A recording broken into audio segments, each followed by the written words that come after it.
Now, ladies and gentlemen, it's my honour to introduce our next speaker, a renowned French statesman who is also a long-time friend of the Iranian resistance and people. Please welcome onto this stage the President of the Middle East Studies Foundation, Mr. Jean-François Logaret.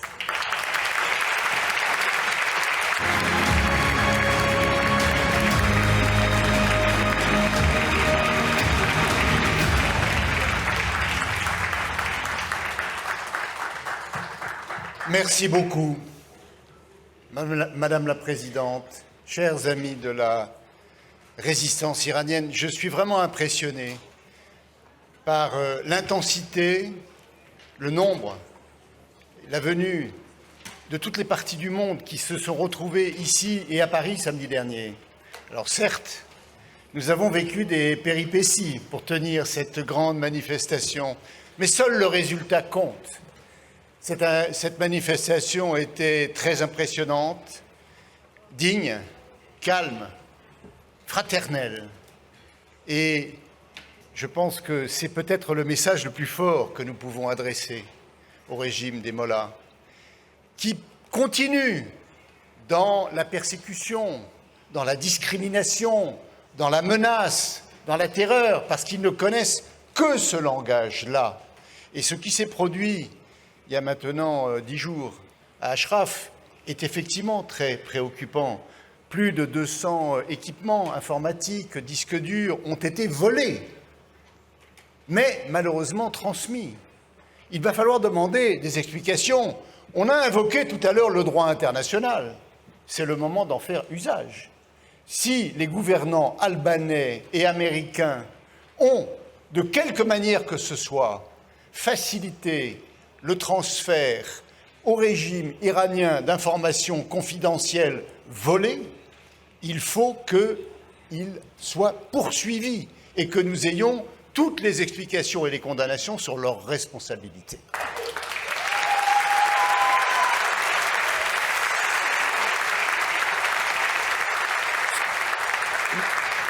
Nous nous approchons chaque année avec émotion de cette date qui coïncide avec les derniers jours du mois d'août, où nous commémorons ces massacres de 1988, 35 ans.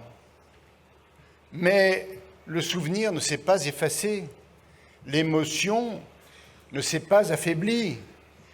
Quand nous revoyons tout à l'heure ces visages qui semblent surgir de l'obscurité, nous avons l'impression d'entendre leurs voix, leurs cris. Chacun de leur destin personnel est irremplaçable.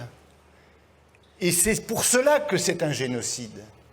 C'est pour cela que ce crime est absolument imprescriptible. Et c'est pour cela qu'il faut le rappeler. Et qu'il faut demander, là aussi, aux instances internationales de juger l'Iran pour ce crime contre l'humanité. Alors, Voltaire disait « Tout ce que je vois jette les semences d'une révolution ». Nous voyons bien tous ces éléments réunis. La révolution qui se transforme en insurrection généralisée en Iran, dans toutes les provinces, dans toutes les grandes villes. Le régime ne peut plus faire face, ne peut plus contenir la pression de cette insurrection. La révolution des femmes qui s'expriment, qui se battent pour leur liberté. Et c'est une liberté absolument fondamentale que vous incarnez, Madame la Présidente, avec votre programme en 10 points. La révolution pour faire valoir les principes de la République. Ce n'est pas tout à fait par hasard. Je rends hommage à ceux qui se sont beaucoup battus pour recueillir des signatures au cours des dernières semaines. 293 députés français, soit plus que la majorité absolue des députés français, ont signé notre appel. Plus de 80 sénateurs et près de 3000 parlementaires dans le monde entier soutiennent. Soutiennent quoi?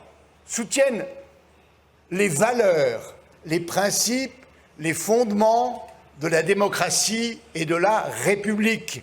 C'est la raison pour laquelle nous disons effectivement ni chat ni mollah, parce que les Iraniens ne veulent plus de dictature, quelle que soit la forme de la dictature. Ils veulent la démocratie, ils veulent des élections libres, ils veulent l'égalité, la liberté, la fraternité. Vous avez dit, Madame la Présidente, en ouverture de nos travaux cet après-midi, le jour viendra. Je partage cette conviction, nous la partageons tous. Alors c'est vrai, notre impatience est grande, mais notre espoir est plus grand encore. Le jour viendra, le jour de la liberté arrive. Soyons prêts pour l'accueillir en Iran.